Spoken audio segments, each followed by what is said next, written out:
আসলে আজকে সকালে সুস্পষ্ট লঘুচাপটি নিম্নচাপে পরিণত হয়েছে এবং এবং ওইটা আরও ঘনীভূত হওয়ার সম্ভাবনা আছে, আরও ঘনীভূত হয়ে উত্তর দিকে অগ্রসর হওয়ার সম্ভাবনা আছে এবং এই কারণে সমুদ্র উত্তাল আছে এবং 3 নম্বর স্থানীয় সতর্কতা সংকেত দেখাতে বলা হয়েছে।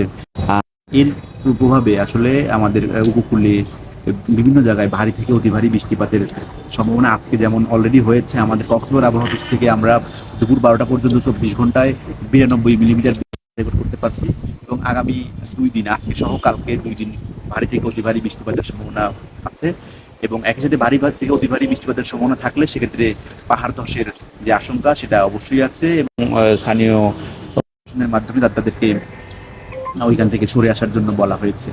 এই বর্তমানে এটা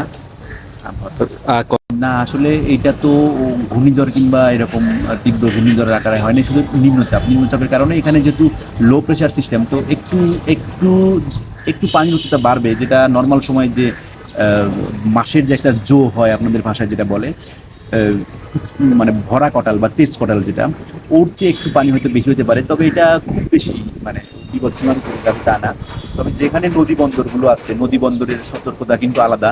আমাদের এখানে নৌ চলাচল নাই, কিংবা ঢাকা থেকে যে সরাসরি বরিশাল কিংবা কুমিল্লা কিংবা চাঁদপুরে যে নৌ চলাচল, অভ্যন্তরীণ রুটে যে নৌ চলাচল হয়, সেগুলো আমাদের কক্সবাজারবাসীর জন্য নাই। তো আমরা আসলে নৌ সতর্কতা নিয়ে তেমন একটা চিন্তা করছি না। আমরা শুধুমাত্র সামুদ্রিক যে সতর্ক সংকেত আছে, 3 নম্বর স্থানীয় সতর্ক সংকেত, সেটা আমরা দেখে দিতে বলা হয়েছে। এবং সাগরে আসলে উত্তাল আছে, এখানে বাতাস অনেক প্রবাহিত হচ্ছে, কোনো কোনো জায়গায় 50 কিলোমিটার/আওয়ার বেগে প্রবাহিত হচ্ছে। যার দরুন সকল ধরনের মাছ ধরার নৌকা, ট্রলার, যে কোনো ধরনের নৌযান আসলে সমুদ্রে যেতে বারণ করা হয়েছে এবং তাদের উপকূলের কাছাকাছি থেকে সাবধানে চলাচল করতে বলা হয়েছে।